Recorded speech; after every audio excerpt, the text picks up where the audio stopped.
Hi, I'm Jennifer Townsend. This is for our surgical nursing video. Student ID number is 3054982. I'll be going through our admissions with a patient with you right now. We have a patient drop-off form. It asks for the owner's name, the pet's name, if there's a specific time they would like to pick up, the phone number where they can be reached at, the reasons that they're dropping the pet off for the day, and then also any comments for the doctor, anything they would like the doctor to know. For this particular patient, our signal is he is a 6-month-old male intact feline F2 Savannah, tabby in color. He will be presenting today for a routine neuter. No previous health problems noted. All diagnostics have been done and vaccines are up to date. This is an example of a permanent patient record. For this particular patient, we've seen him for his kidney exams, generalized checkups, done vaccines, checked stool for parasites, have doctors do thorough exams, answer all questions from the owner. Here we have an example of a paper that we made a copy of by the breeder, giving the new owner information on vaccines, feeding, anything the breeder found pertinent. And this is, we keep hard copies of this. Anything the owner brings, we have copies of. And then we have, all of our charts have our client forms that contain all the information on them for contact information, address, anything we might need for them. For our patient consent forms and anesthesia releases, this is the form that we go over with every client, explaining any questions they have, going over all options with them. We ask specific questions with every patient, such as, have they had any food that morning? Have they been sick or injured in the past 30 days?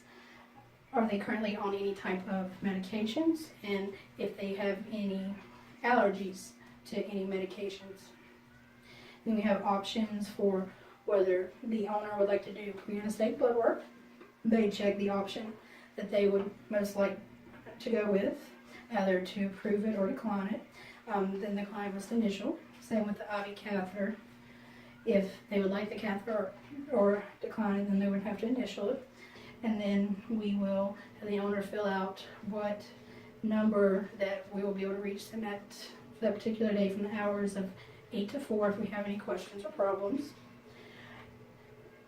And then we would make a note right here, is ask what procedure will be done today. So we would fill out this for the client. And then this bottom section is our anesthesia release. It explains to the client that with any type of anesthesia, sedation, there's risk that are possible. So we want to make sure that they understand that and that they have their options for the blood work and IV catheter if that was something they would prefer to do while our patient is in surgery. So we allow them to read this, ask any questions they may have, and then we have them date and sign our consent form, and this is kept in the permanent medical record. We also have an estimate we go over with each client. We have them sign the estimate, making notes of what we're going to be doing. Then we have a legal document of what our owner would like for our patient. This is an example of a cage card we put on all patients. This is what we do with our surgery ones. We have this nice green neon sticker so that make sure everybody sees it, to make sure they know dog's going into surgery. We want to make sure we're not offering them any food or water, and we're monitoring closely for any problems.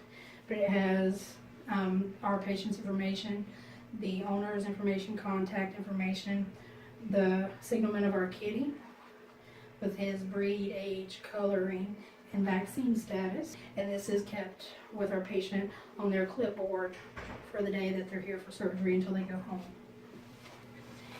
Here is an example of one of our laboratory forms. We have different forms depending on an example of one of our laboratory forms. We have different forms depending on what we need to be sending out for a patient, depending on what the need is. This is our most used laboratory, which is Antec Diagnostics, where we send most of our different blood works, where we can run different general health panels, check titers, check thyroid levels, and do specialized tests such as bile acids, things that we can send out for pathology, whether it be growth, we can send cytologies out, slides, fine needle aspirates. We can also send out urinary stones. When we're discussing our anesthesia logs, we have all of our patient information entered in the logs, our doctors performing the procedure, and our assistants that will be assisting and in charge of that particular procedure. We list all of our medications, our pre-medications, post-op pain medications, inductions, whether or not we'll be placing an IV catheter, and so what is our fluid rate per hour. This is also where we list any special requests from clients to have certain things done, or to check off to make sure all of the correct information is entered, all the order of all the things that need to be done is taken care of, and it's also where we record the vitals for our patients during our procedures, including our anesthesia start and stop time and our doctor's start and stop time for the procedures. This is a special home care sheet we send home with every surgery patient.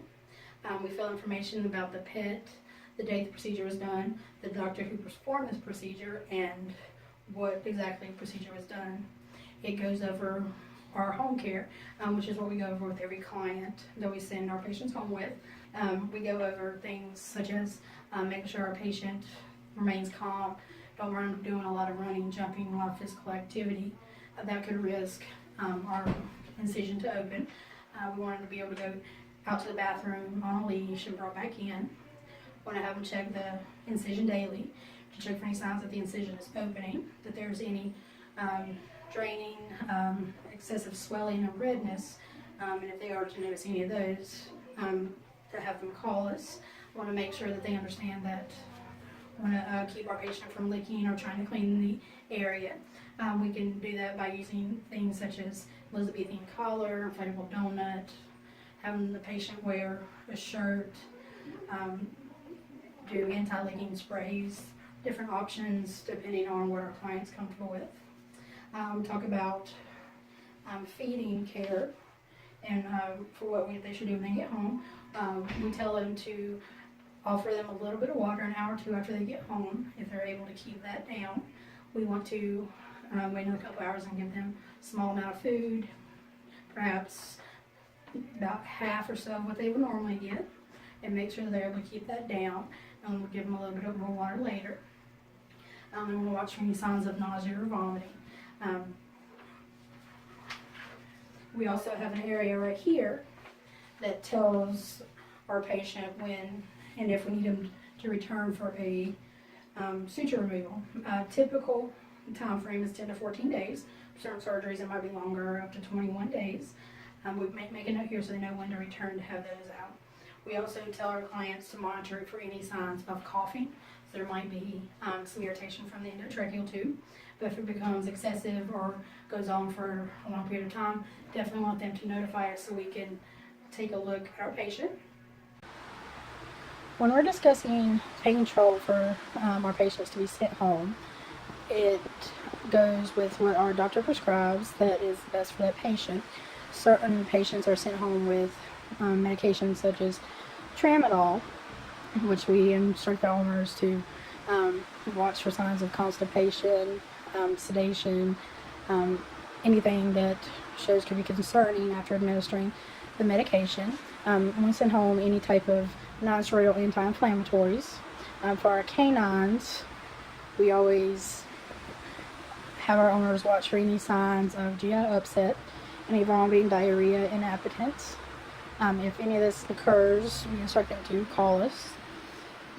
And with our feline patients, usually they are sent home with either a liquid Medicam, and with felines, with any non-steroidal anti-inflammatory, we have the clients watch closely for any signs of any GI issues, vomiting, diarrhea.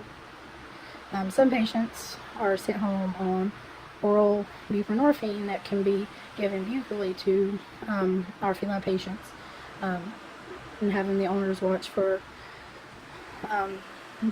sedation. We position our feline patient for a jugular blood draw, and we'll make sure we have our patient tucked in close to us and holding the feet.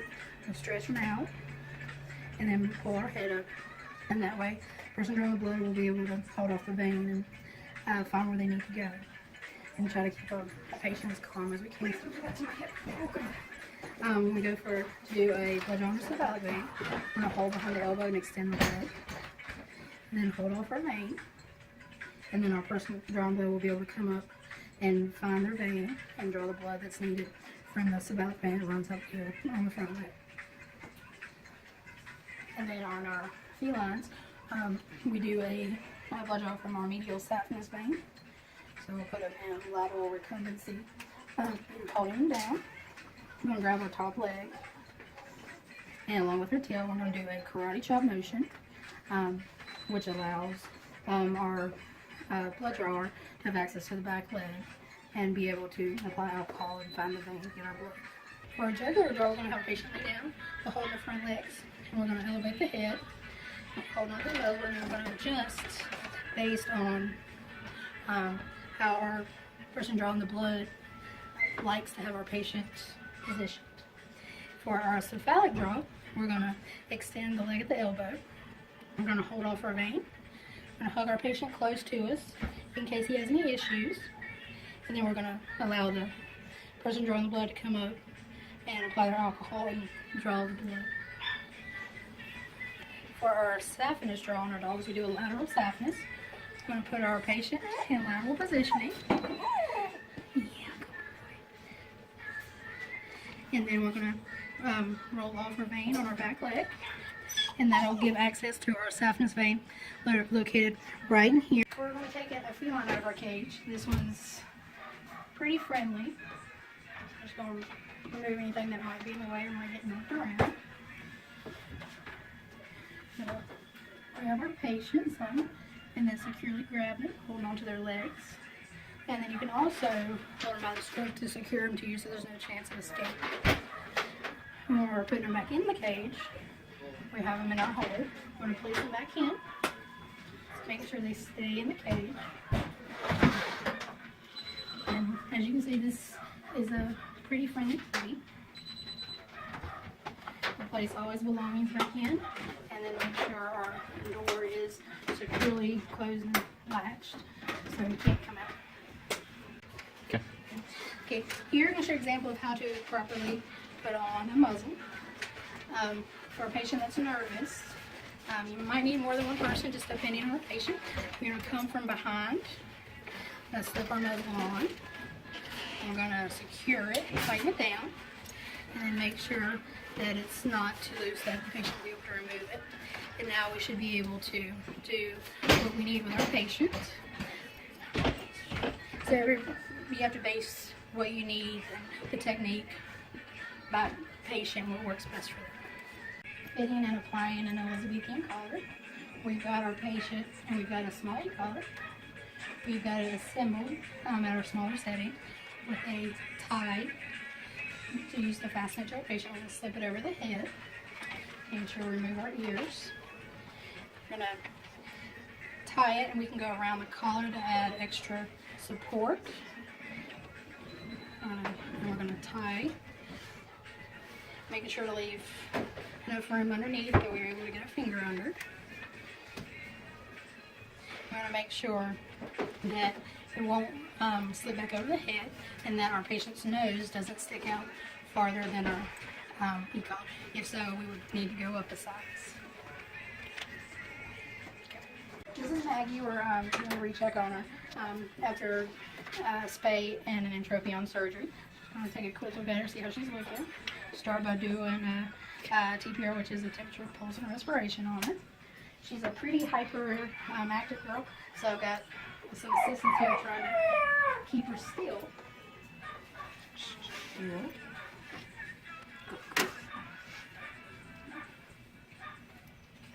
Got our temperature at 100.5, which is normal.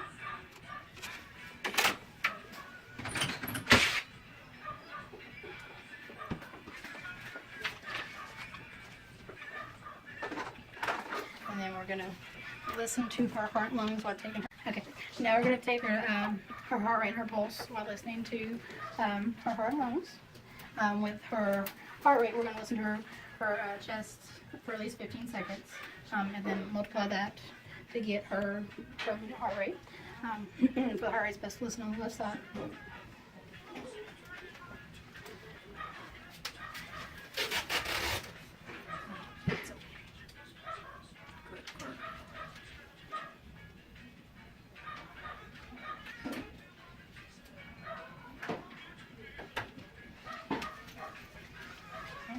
Heart sounds good. No sounds of any murmurs or anything. So we got our pulse at about 160, which for me, pretty excited, is pretty normal. We'll listen to our lungs and get our respiration.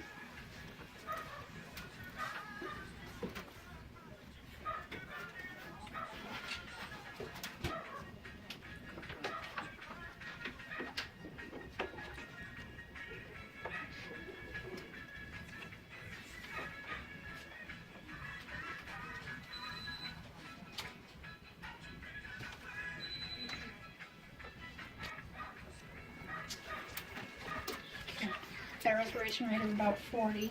Not hearing any sound, any crackly sounds or muffledness when listening to the lungs. We'll take a look at the rest of her.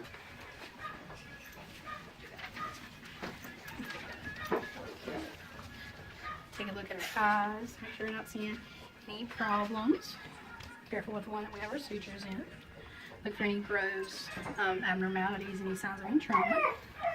Look at her nose, make sure that looks clear. Don't see any extraction, or discharge. We're going to check our gum color. It's nice and pink, moist. Capillary refill time's good, it's under 2 seconds. We're going to check her teeth. Oh, big yawn. Oh. Oral cavity looks good. Teeth are nice and clear. Check our ears. Oh, I know. Make sure we don't see anything down there.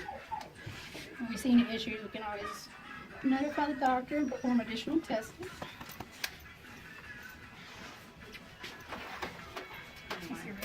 I'm going to check her abdomen, palpitate that, make sure I don't feel any signs of any issues.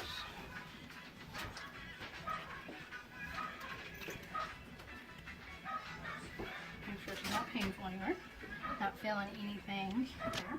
I'm going to check her range of motion, check her joints, make sure she's not having any pain. Stretch. Hey, good girl. Did miss that too. And check her knee. Extend her hip. Good girl. Front legs for her shoulders or elbows. Stick that up.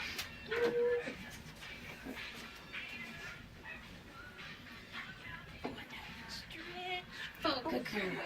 Doggy yoga. Okay. So not seeing anything popping out on physical exam. So I would rate her ACA as a level 1. Okay. Okay. So this is Teddy. Teddy's here today for having some diarrhea issues. We'll take a quick look at him, see if there's any other problems that show up on exam. We'll start by getting our temperature, pulse, and respiration.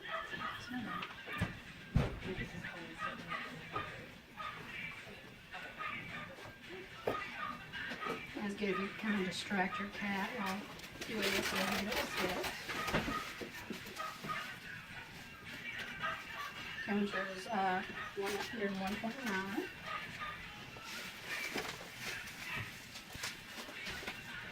Take a listen to the heart and lungs.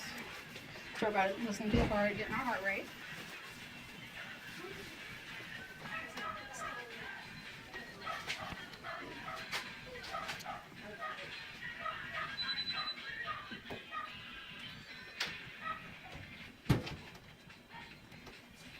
on the nose. It's not hurting.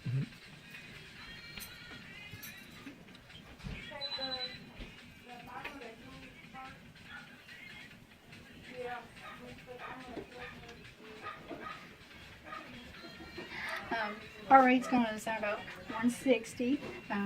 Still purring a little bit, so it's hard to get a exact. He doesn't want to stop purring for us. Try to listen to the lungs. If he'll stop purring long enough so we can hear the different regions.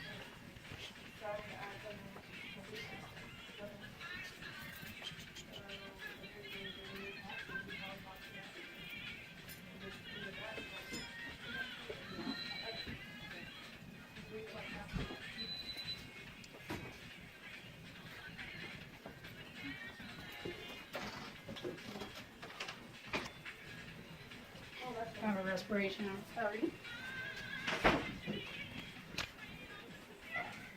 Very sweet kitty. Start taking a look at the rest of him. Stand up on your own, I know. Take a look at his eyes, make sure you don't see any signs of trauma or issue there. Look at our nose. Look for any crusting or discharge. Take a look at our membranes. They're nice and pink, moist.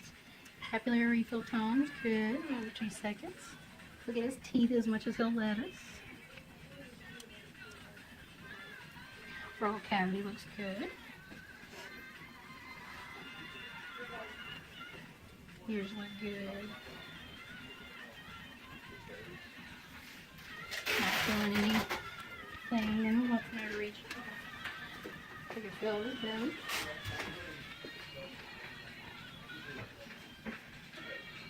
Make sure it's not painful, being in for diarrhea.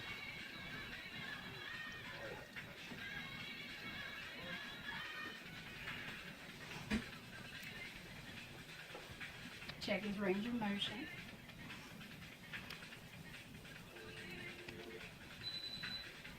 This is not a kitty's favorite thing.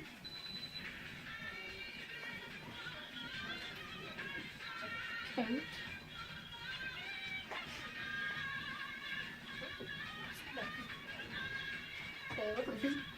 He's got some scabbing, so probably some fleas. So make sure we get him something for the fleas. Stretch your arm. So overall, he looks good. Only thing can find is the scabbing and the little flea dirt. So give him an ASA rating of 4. Okay. Now, Okay, I'm going to draw blood from the jugular of this kitty.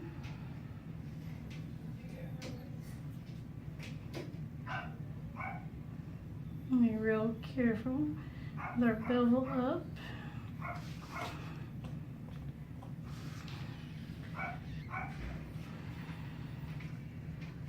Here we go. We're going to hold off.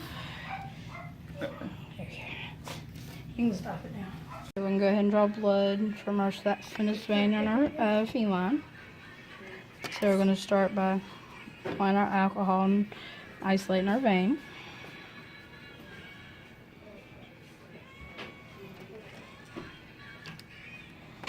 Make sure our bevel's up.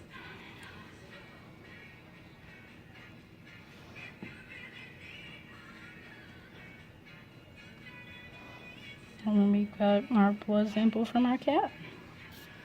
All blood from our saphenous vein on our cat here.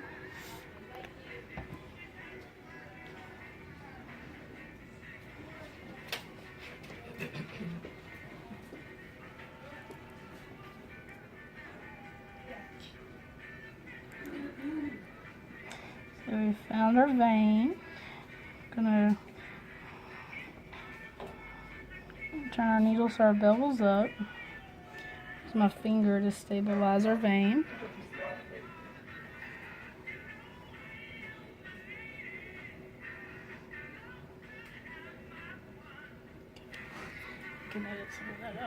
Alright, I'm gonna draw from the jugular vein on our dog here. I'm gonna hold off her vein. Find where I'm sticky. right here. Is it my pee baby? Yes. Oh. Golly. I'm going to bevel up.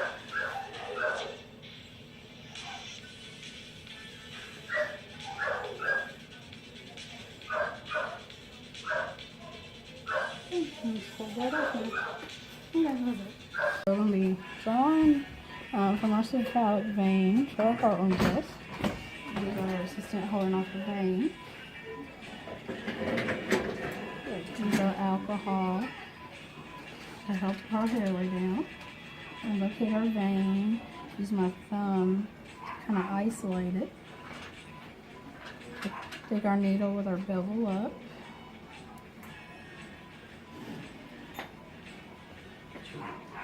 And then draw back. And then we're going to hold up. Okay, we're going to be drawing from our saphenous vein on our dog. We've got our alcohol with our syringe. I'm going to have our assistant hold off. Make sure we find our vein. Get our syringe ready. Third bevel up.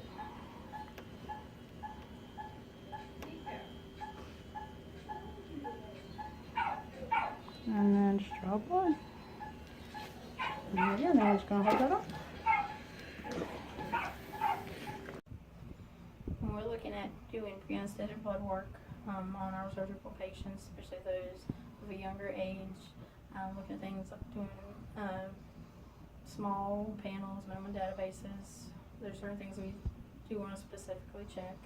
Things like our PCV, make sure our patients are properly hydrated and producing an adequate amount of red blood cells, our total solids or total proteins, allowing us to measure the amount of the proteins in our patient's plasma serum. We also want to check patient's glucose to assess the function of pancreatic enzymes.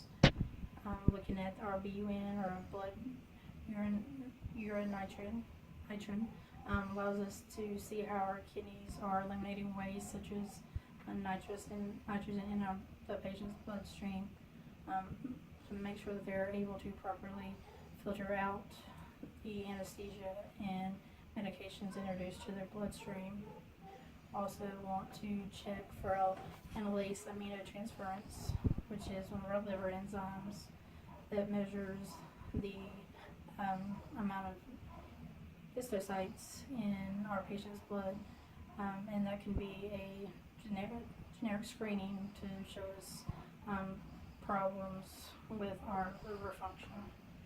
If any of these tests were to come back abnormal, or our doctor sees anything abnormal on patient's exam, it could lead to more invasive testing, such as if our liver enzymes come back elevated, you might possibly want to do a more liver-based panel, or do more diagnostics such as abdominal x-rays, ultrasounds, doing blood tests such as bile acids, just to check more detailed function of the liver.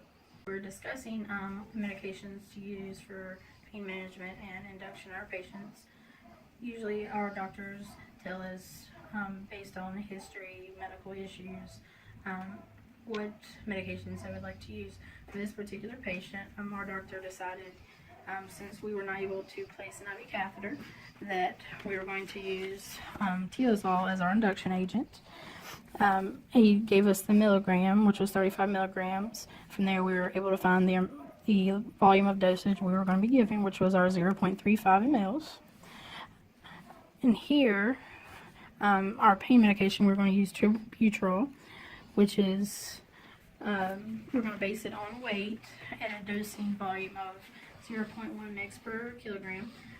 So by doing the math, multiplying our patient's kilograms by 0.1, and then dividing it by our concentration of our injectable, which was 2 milligrams per ml, we would be dosing our patient at 0.6 mLs of our pain medication. So a lot of these things are based on what our clients decide on at time of induction into the hospital, whether they want us to do pre-anesthetic blood work, but a lot of things change depending on if we're going to be using an IV catheter. Okay, we're going to be entering our controlled drug substances. This one will be for morphine. We're going to enter our client information with today's date. And then all our information.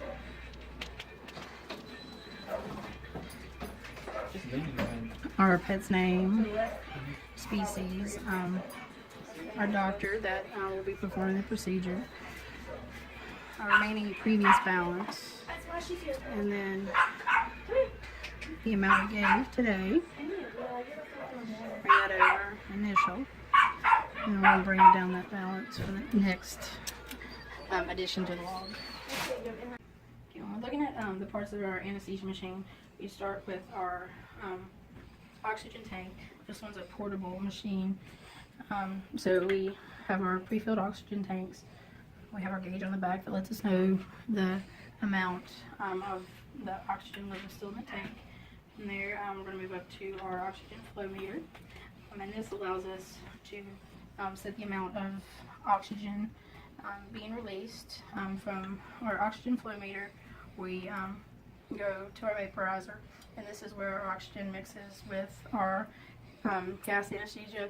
In this particular machine, it's isoflurane. And from here, our anesthesia mixed without oxygen is going to go from our inhale port to our patient through our tubing during their inhale procedure, and then with their exhale, it's going to come back to our machine, and that's when it's going to move to our soda sorb canister, where it's going to be allowed to filter out any carbon monoxide or gases during the exhalation of the patient. And then also from there, our gases are sent back to our passive scavenger unit. And then looking at some additional parts of our anesthesia machine, we have our pressure gauge, which allows us to know the amount of pressure being exerted between our bag and the patient. We have a flush valve right here, and this allows us to, if we need to quickly inflate a bag or flush out our system, we can just depress this and it'll just push pure oxygen through the system. This is our pop-off valve. We close this, and it allows us to manually give breaths to our patient without our bag continually to deflate and having to wait for it to refill with our air. The big problem with these is if left completely closed, it can cause the pressure in the lungs of the patient to build up to a critical level, which can cause the alveoli in the lungs to start exploding and become a fatal problem for our patients. So that's one of the big problems. When we're discussing doing manual ventilation on patients, sometimes we can depress our quick release right here and then manually give our patient breath without worrying about leaving it closed off, because once we remove our hand, it's now open back up. Thanks good, and that our anesthetic gas is at a good level. We have our indication window to let us know how much is in here, our reservoir where we can fill it up. So these are things that should be checked every day before a patient is directly connected to our machine. Check for leaks. We're going to close our pop-off valve, turn our flow meter on, and then we're going to fill our bag with air. Watching our pressure gauge to reach to about 40 psi.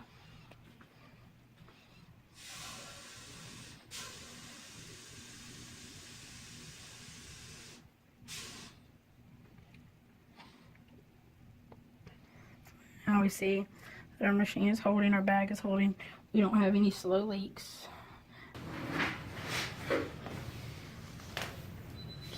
We check blood pressure on our kitty here. We have an electronic pet map to use for our blood pressure. We go in and select our species, location, and our cuff. and then it'll automatically inflate, deflate.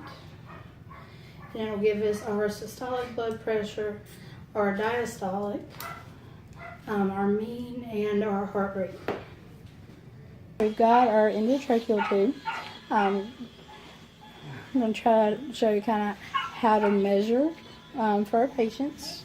What you want to make sure you measure kind of length, make sure that it's going to be long enough, and kind of give you an idea how much is going to be sticking out of your mouth. And then you can kind of get an estimated size with the area in between the nose, kind of a rough guide of what size you're going to need when you intubate. But with some breeds like these brachiocephalic ones, usually the sizes are smaller than they appear to be when you're measuring. When we're checking our endotracheal tubes for leaks, we want to have our patient hooked up to our anesthesia machine, have our syringe and our cuff prepared, and using our pop-off valve, we're going to apply slight pressure to our bag, and we're going to listen for leaks and watch our pressure on our pressure gauge to ensure that it stays constant and that it's holding and showing no signs of any leaks between the patient and our machine, making sure there's no holes in the tracheal tube, and make sure our cuff is properly inflated.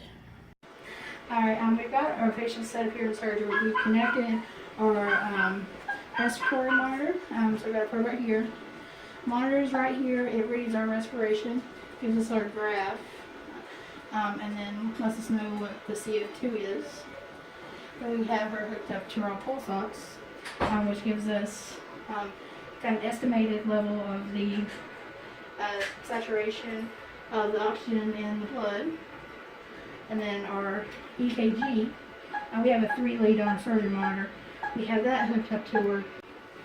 There is a 4-lead that we use to send out to specialists for referral, where we attach all 4 leads with them laying on the right lateral side down. And then we have our esophageal temperature probe. We just insert it into her esophagus, and that'll give us a continuous read on her temperature while she's in for procedure. So we got all of our monitors set up. We're going to watch all of our vitals, watch all of our numbers. The esophageal stethoscope is something that we don't have, but what that would be similar to temperature probe, where you would place it in the esophagus, and either it will be attached to a speaker or earpiece, and you would be able to hear the heartbeat anytime throughout surgery without worrying about where the doctor's positioned or getting in his way. So that's something, that's a good instrument to have. That way you can have a continuous access to the heartbeat. I think you turn off the IV catheter in the cephalic vein of our dog here is coming in for surgery. I'm trying to keep her calm. She's a pretty stressful patient.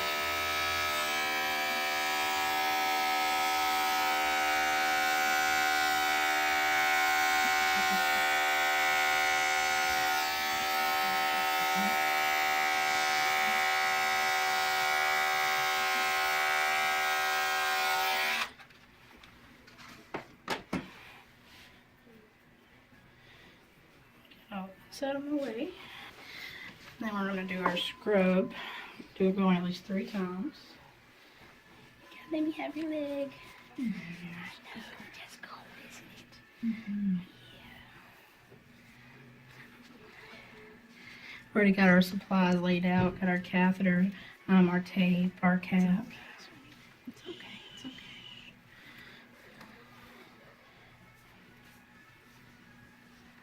Yeah, all right, sweetie.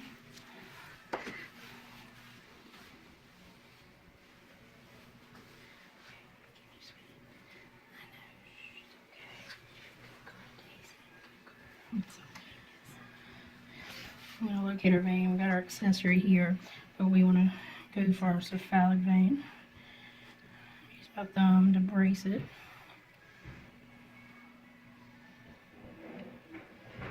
It's okay, Daisy. Good girl. It's all right. Okay. Good girl. Easy now. Make small adjustments on it.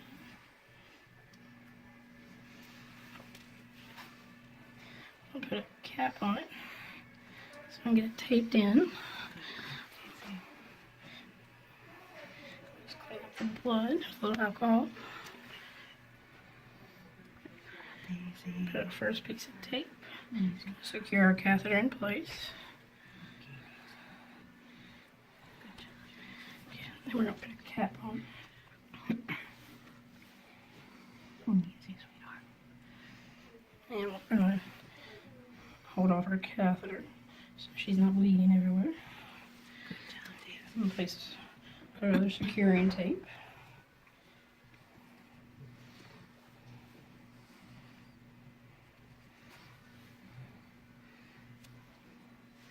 And one last piece of tape. It's going to help make sure our cap stays in place when we crisscross over. We're going to be placing a catheter on our medial saphenous vein on our feline here. So we're going to begin by shaving our area.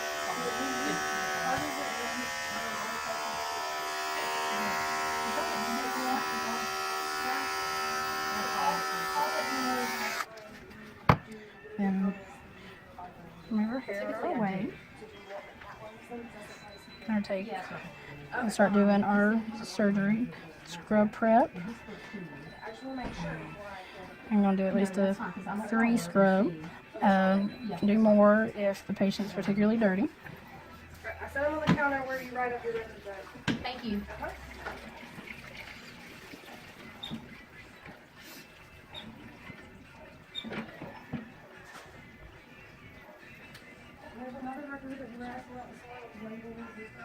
I've got all my equipment already set out. I've got my tape and my catheter, along with my cap.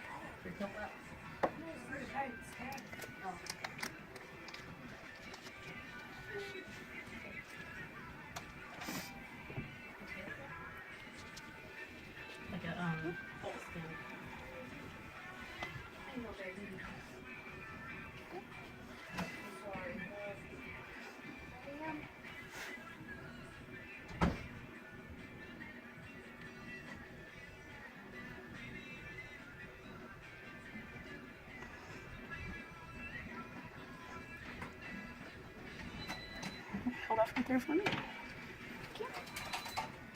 We got the catheter in. I'm going to place a cap. And we're going to secure a catheter in place.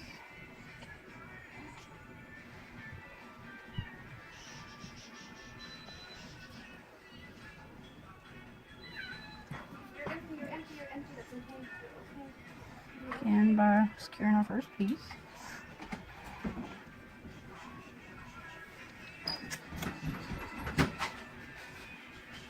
And then we'll do our bigger piece.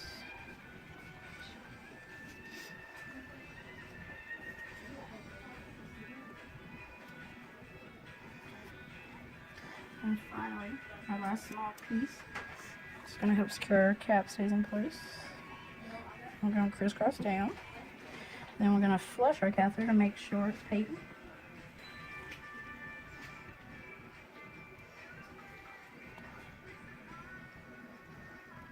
And we can feel it flowing. Not see any signs of anything blowing. So our catheter's in place. And then we can apply some bandage material.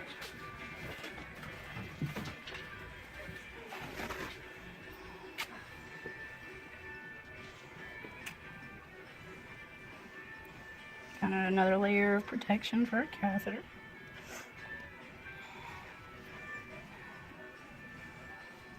Alright, so now we've got our catheter on our patient.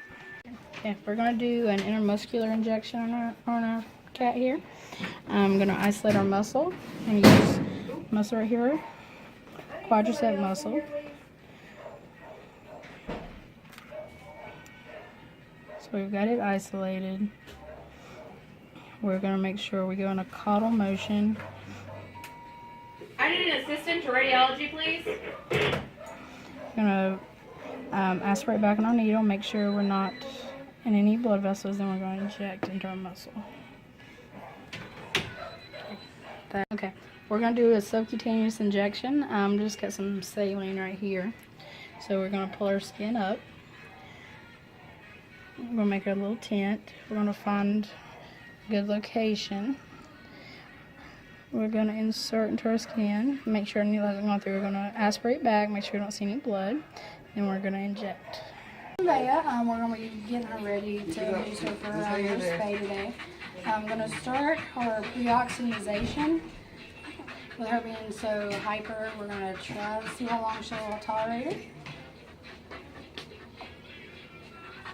Got my oxygen tank on. We'll turn my flow meter up.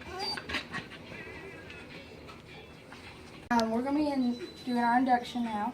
We're going to be administering Tilazol IV to our patients as our induction.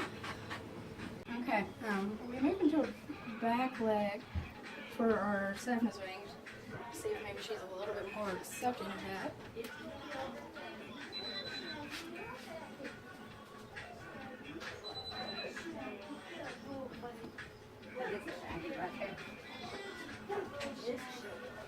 Will you help me? I will. I'm gonna hold you. And I just need you to help me. I'm gonna hold you. Okay, a little bit of teamwork always pays off, especially when our lovely Dr. Gallagher here always lends a hand.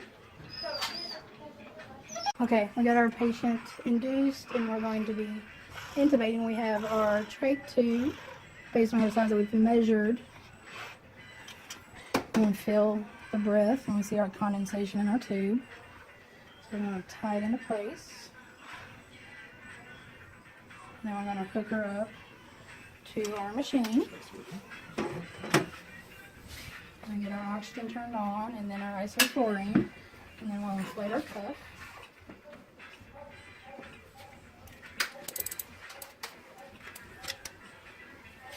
So we got our syringe. It's a 6 ml syringe. We're going to close off our pop-off valve, and we're going to listen for sounds of air escaping and watch our pressure.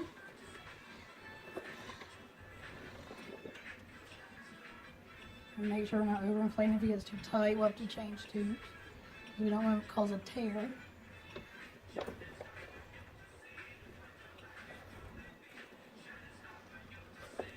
Okay, we got our tube inflated. We're going to make sure we open up our valve back. And lubricate our eyes.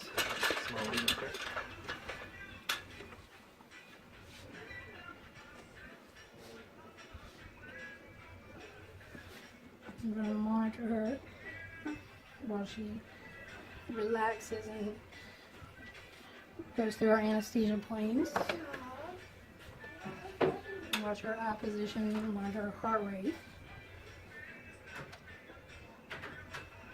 Still got blink reflex. Still got a little jaw tone.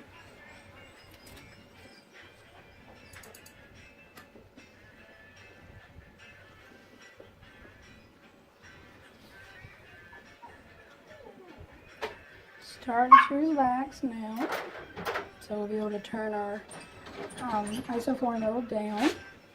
We've got our eyes looking down at her nose. Reflexes gone, jaw tone's relaxed. So now we'll be able to start getting her prepped for her surgery. We got our patient get ready to prep for doing our shake. Got her in our V tray. Got her hooked up to our monitor so we can make sure her heart rate and everything stays stable. I'm going to check her urinary bladder first, make sure we don't need to express that.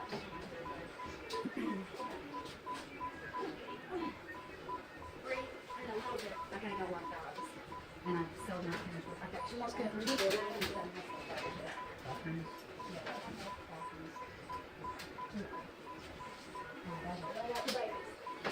No, just a little bit of urine out.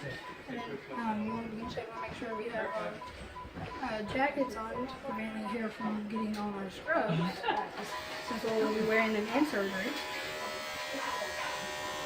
We want to shave from our pubis up to the xiphoid process. And about 1 to 2 inches lateral to our nipples. Making sure to keep our braids parallel to the body to prevent any trauma to the skin. And vacuum it up just to make sure it looks like we've gotten the hair we need to.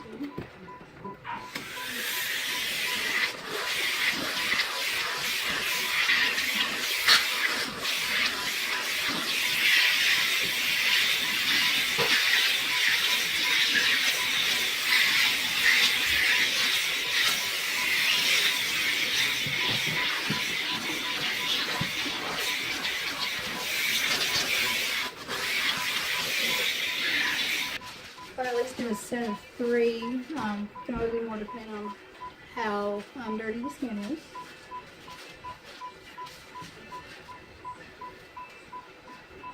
We're using a chlorohexidine scrub followed by alcohol. I'm going to start at our incision line and then make an outward motion, making sure not to cross back over and touch anything again.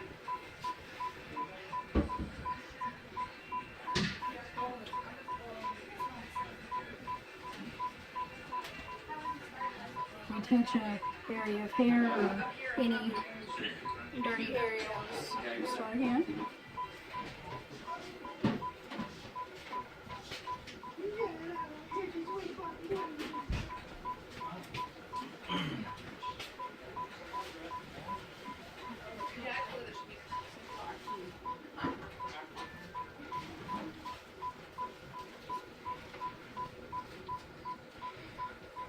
Our gauze are still coming back a little dirty, so I'm going to do another scrub.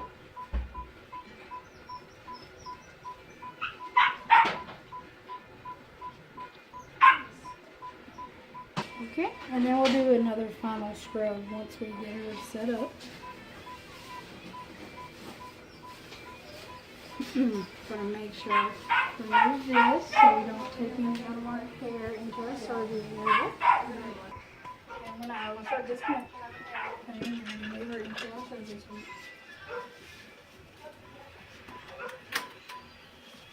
I'm using our towel to support her.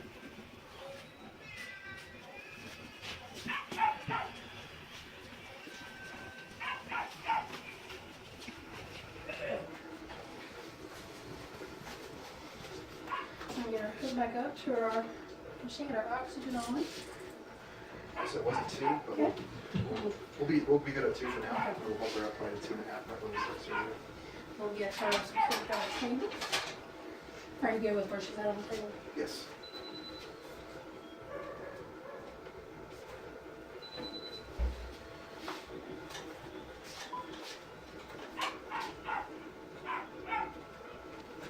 We'll get all of our feet secured back in.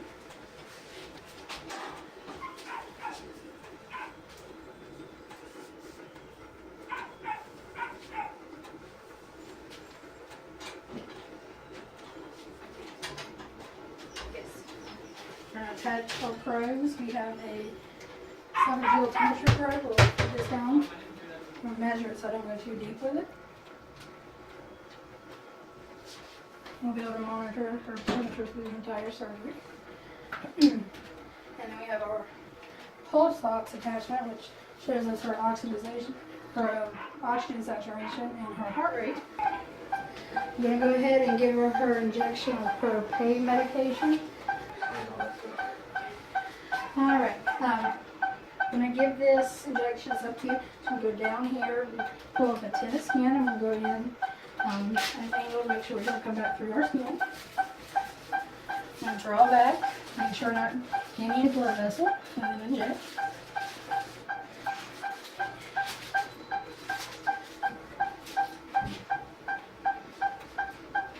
Just check her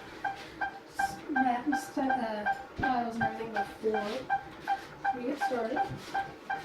Alright, now get everything prepped. We get our doctor in here first. We've got our moved into surgery, got everything hooked up. Got her tied down to the table, make sure we have our scrub that we have in our surgery room. I'm going to do another final prep on her. I'm going to be wearing gloves just to kind of help keep things clean. And do the same. Kind of start at our incision and work our way out.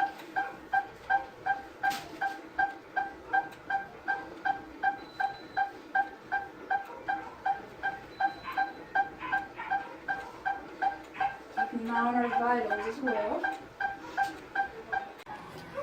This is our form we fill out. It has all information about our induction medications, what we're using for pain control. And then we'll be recording vitals in increments about every 10 minutes. So we're going to time to record another vital.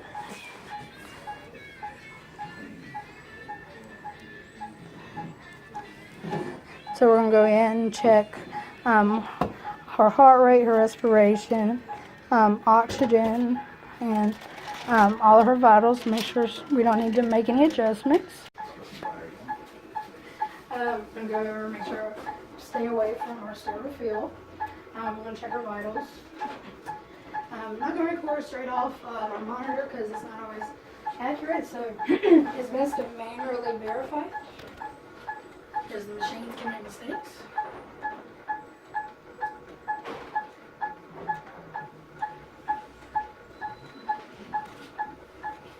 Got my heart rate at 110. Pulse is nice and strong.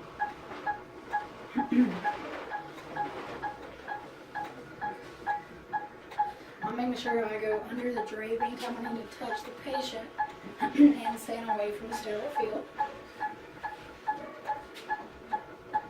We got our camera check on our temperature probe. I'm going to check our membranes and our refill time. The capillary refill time is good, it's under 2 seconds. Oxygen staying good at 100. Alright, so if we have a patient going to cardiac arrest, we can start manual resuscitation with CPR. What the dog is, you're going to put your hand below and above, right on his ribcage, right on his heart cyst, and you can start compressions. You want to push a lot harder than I am right now, but that's how you start your manual compressions, get the heartbeat going. And if you don't have an ampy bag, which is the little portable squeeze bags to give breaths, you have them hooked up to an oxygen machine either through a mask or a trach tube. Close off your pop-up valve and manually give breaths. We're going to start our sterile scrub in. We're going to get our water. We got our nail beds to go through and get another fingernails.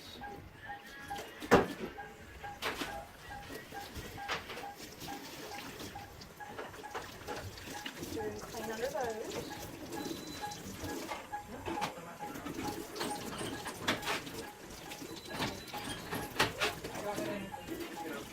I'm going to take our scrub brush. We're going to do the 10 scrub technique. We're going to go to every surface on our fingers down to our elbows 10 times. You sit.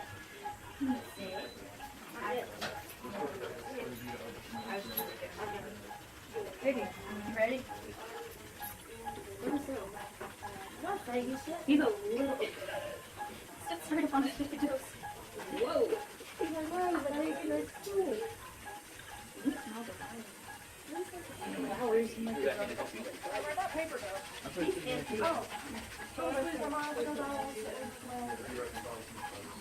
No, I got it. I got my knee up. Did you grab your bag yet? Yeah, I'm already. I got it. All the way down to her elbows.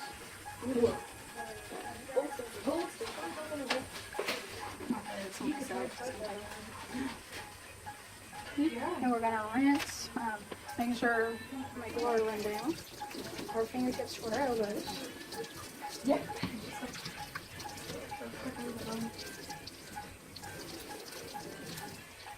You look just like my smudgy.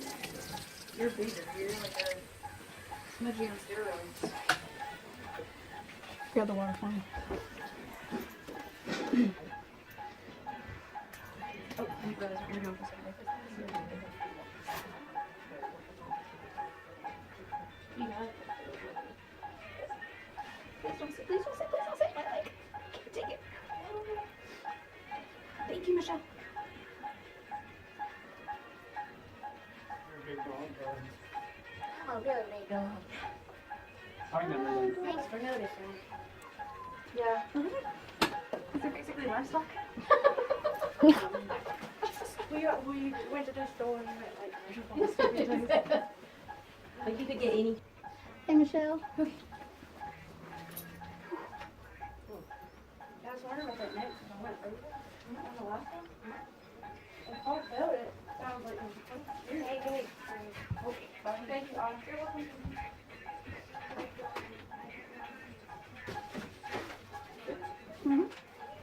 Here we go with my gloves. Filling our fingers with the bands.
Yeah. Michelle, can you go get some rice bags warmed up for our little patient in here?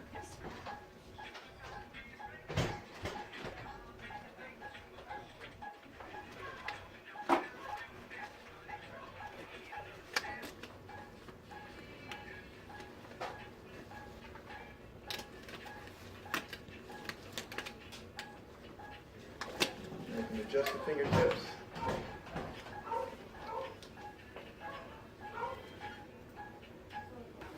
We're gonna open her bag.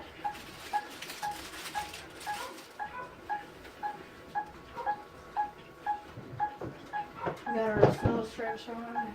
I was properly sterilized.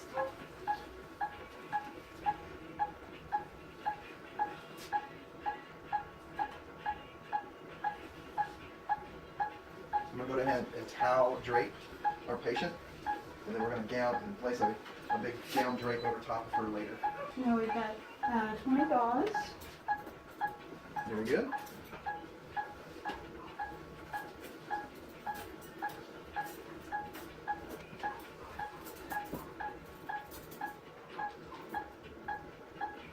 And 16 instruments, so we can make sure we have everything still there at the end of the procedure. Towel clamps.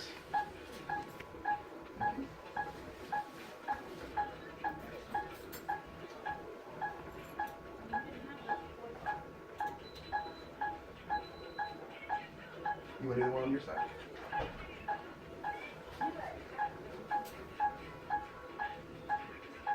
Now we're going to drape. Michelle, can you drape for us?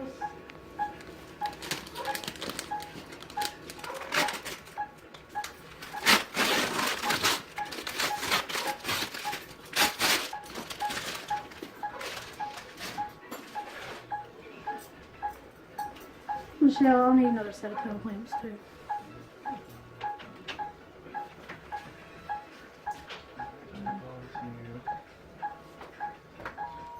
Dr. B, to radiology, Hold please. right there for our surgery.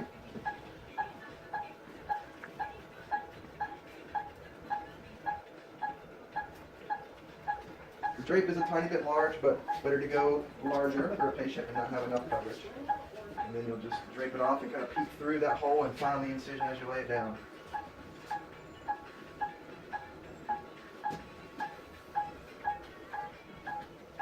And then we'll towel clamp again.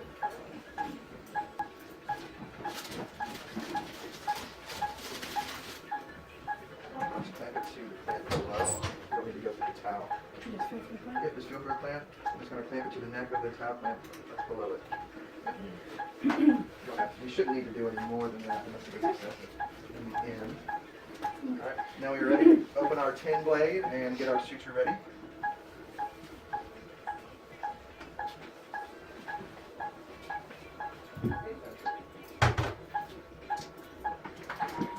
Dr. Ada, radiology, please.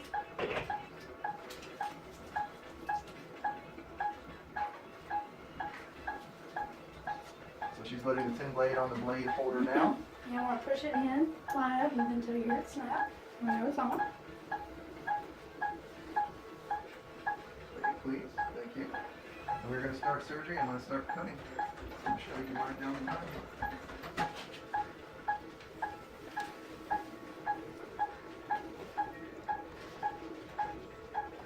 Gauze, please. You dab a little bit right there for me.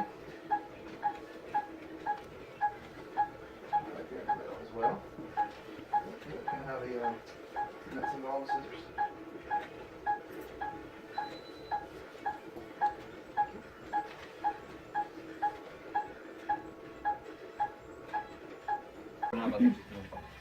Okay, duties of a sterile technician are want to make sure we maintain sterility. We're always sterile from our neck to our waist, only on the front half. Anything in sterile we walk with to our back. But in our OR, we're helping the doctors with instruments, draping the patients, knowing what was in our surgery packs to know that we still have them when we come out of surgery. Any other requests that they have or any other needs that they have while we're in the procedure. So just going in there to assist the doctor and whatever they need. If something were to happen in the surgery suite and sterility was broken, if an instrument was dropped, it would need to be replaced with the fresh sterilized instrument. If you were to puncture a glove, then we would need to have the gloves removed, make sure that the sleeve of the gown is pulled down with them, and do another closed gloving just to maintain sterilization while in the surgery suite.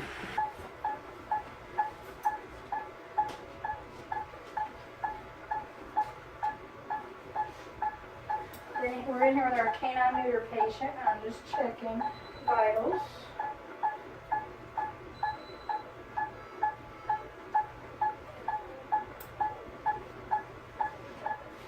I'm record our vitals on him right now.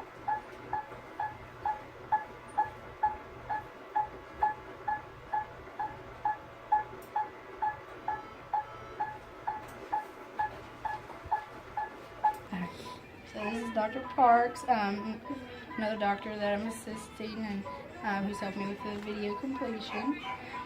I'm just doing our feline neuter patient right now, just monitoring him.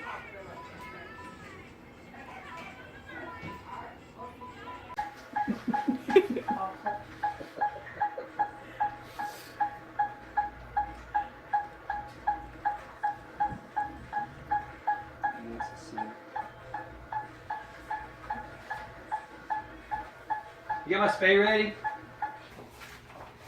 Okay. When we start to clean our surgery suite, we're going to kind of do it. So that's why we're going to start with our heating pad that's on top with our broad spectrum disinfectant. Use things such as diluted bleach or specific cleaners. I'm going to start with my table.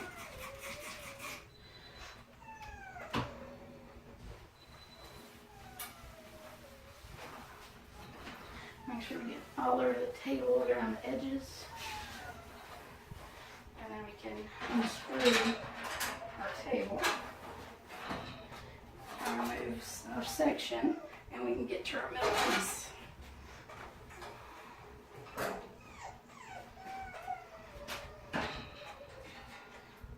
we'll get to our metal tray, make sure that's clean.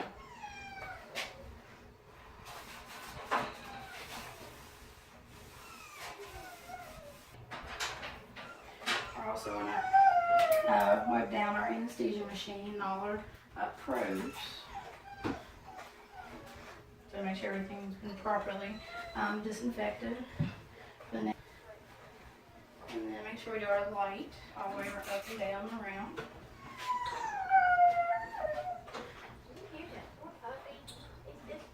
We'll also want to vacuum our floor and then use our surgery on the mop to make sure that we properly clean the room. And we'll wipe down all our surfaces, anything that was used. Tray.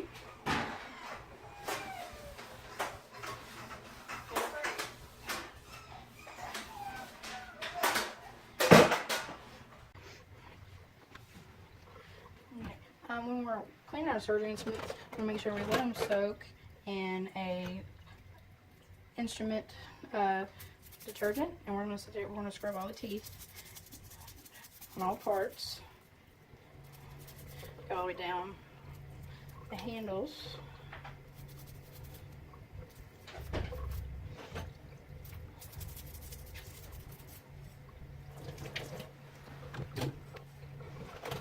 I'm going to do that for each instrument, making sure to get everything out of any material out of any of the areas.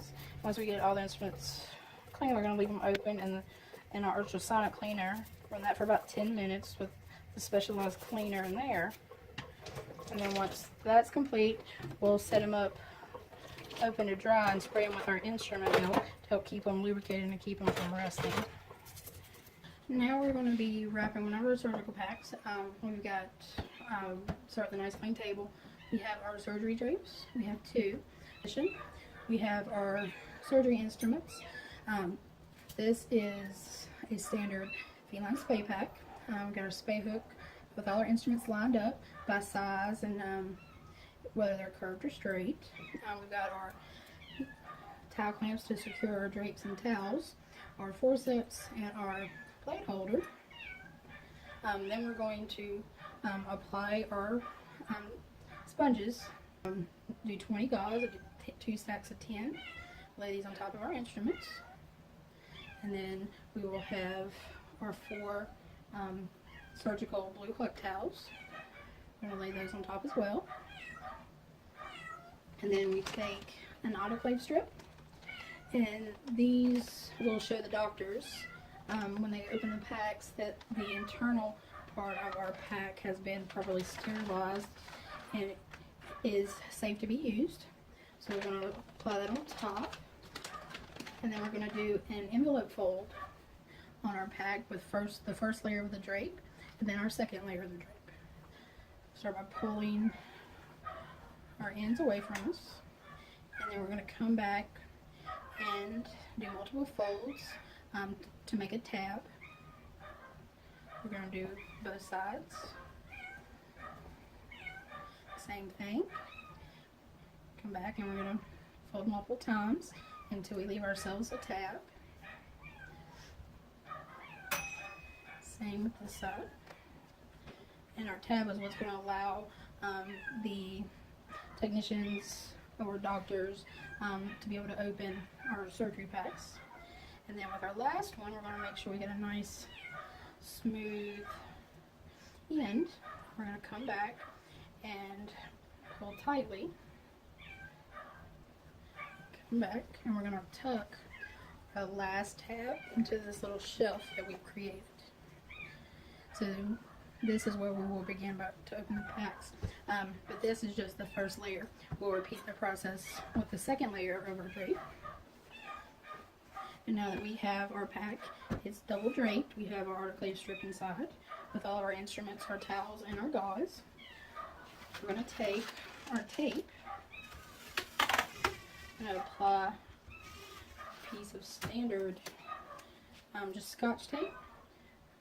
Allow us to write on it to be able to see it, and then I'm going to use a special piece of autoclave tape where these lines will turn black once the pack has been autoclaved to let us know that it has been autoclaved. And once we have everything in our pack folded or tape on, we're going to go in and we're going to label what our pack is. So this is going to be labeled as a pink and white feline spay. With today's date, and put my initials so you know if there's any, who wraps each pack to know if there's any issues or problems that need to be corrected, anything's missing, we'll know who to address it with. Okay, next we'll be showing how to fold our surgery gowns, and then showing how to fold our surgery gowns and how to package them to be autoclaved. So we got a nice clean table. We have our clean drape, or a clean surgery gown that has been cleaned and lint rolled. So we're going to place it on our table.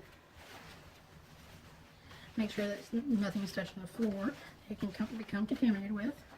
With the outside of our drape, or our gown facing up.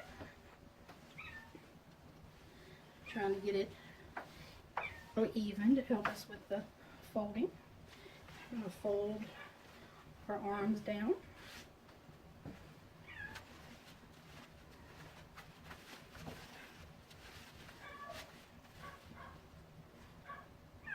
Just kind of trying to straighten it up as it goes. Then we'll take the sides and bring each side up to meet in about the middle. Kind of making sure that my tabs stay out. Do the same with this side and fold it up until we get to the middle. Make sure our tab is out. And we will fold this in half.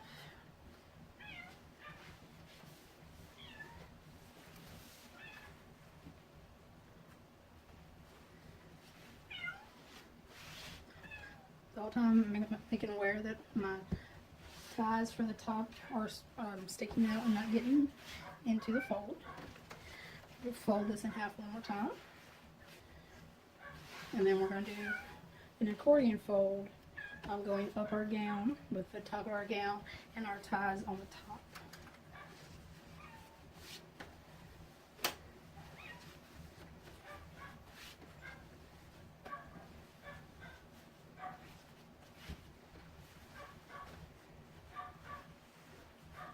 So we have our gown folded.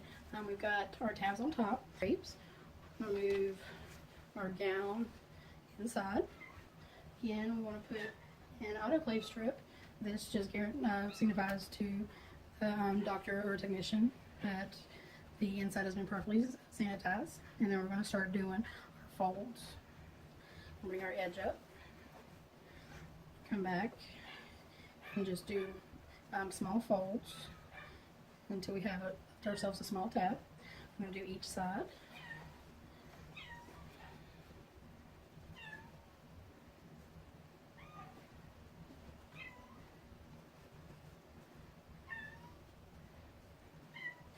And then with our final side, we will make sure we pull it tightly. So we bring it up, and then we'll tuck it into our shelf. Last, we'll pull tightly up. And we're going to put our last tab into our shelf, and that will we will begin with to give us access to inside our gown pack. Here we'll apply a piece of tape, so we will label what is in our pack, and then we'll apply a piece of autoclave tape.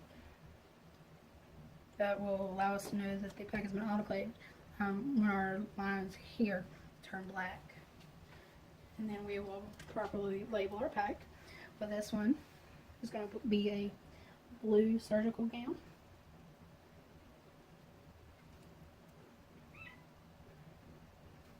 Write today's date and my initials.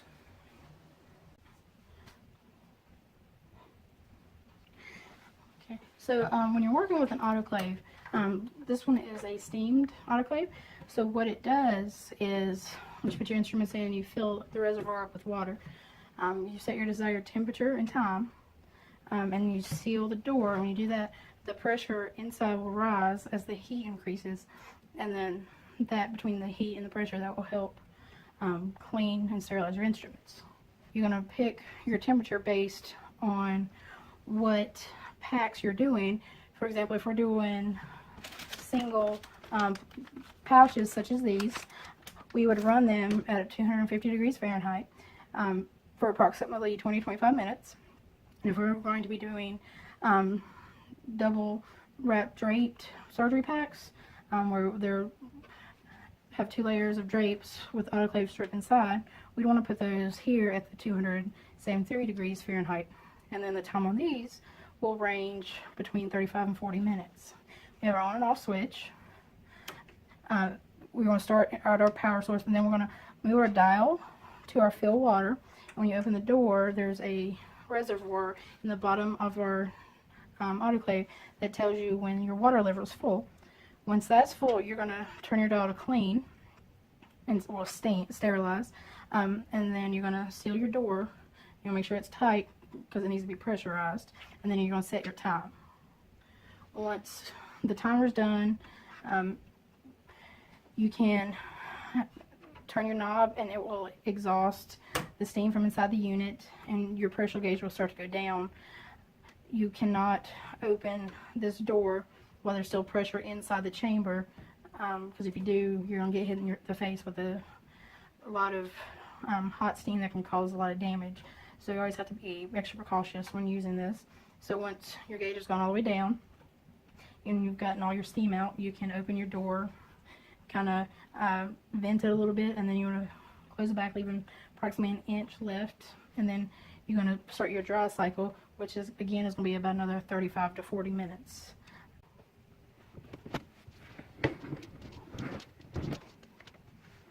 So when we're packing our autoclave, we do a single layer of our double draped surgery packs. And you see these have already been autoclaved. Don't ever want to put any more than that in there. But if we have our single instrument pouches, we have another rack we can insert. You always want to do single layers in this particular autoclave with the plastic side down. So we just carefully place what we can, depending on the size of the pouches and what's inside. Kind of tells you how much you're able to put in. And we're just going to work on what we can put in here to run our cycle to ensure that we reach the level of sterility that we need for our surgery area. And I always want to make sure we monitor our pressure gauge, make sure it stays within the white, because once we start getting to the pressure inside the chamber, if it were to start getting to the orange region, we know that it's becoming an unsafe pressure. So that would be a problem we would need to address. So when it comes time to clean our autoclave, what we want to do is our reservoir of water that we have in the bag that we use for steam to fill up our inside container here. We would open this up and attach a hose and drain all of that water out and replace it with fresh, clean, distilled water. And then we use Chamber Bright, which is a cleaner for the specific autoclave made by the company. And what you want to do would be to sprinkle this whole packet of powder along the bottom and run just like you would a surgery pack. And then once you got to the exhaust part, you wouldn't want to dry it. You'd want to take a nice rag and wipe out any excess debris, wipe out all your trays, take your section here out and wipe all that down, make sure everything's nice and clean and sterile. And then you're going to drain your autoclave again using the same port right here in a tube. And you want to make sure you can add water to it and drain it more than once if you're still having a lot of debris or dirt coming out. So, and once we take our surgery packs out of our autoclave, we can't see the inside strip that we have placed inside the double wraps, but our autoclave tape now will go from a clear to having black stripes across on the part of the tape where we put the autoclave tape. And here's another example where our autoclave, the stripes have turned black. Let us know that this has gone through the autoclave cycle. Okay, so once we're taking the sutures out for this drain, there's no active draining. Swelling looks like it's receded, so the doctor is approved to have it removed. So we're going to get a hold of our suture, pull under it. We're going to take our stay suture up top first. And find our sutures here. There's a quick mark there. It's open. It's open. Good dog. Now, here's your bone. Here's your bone. Pretty.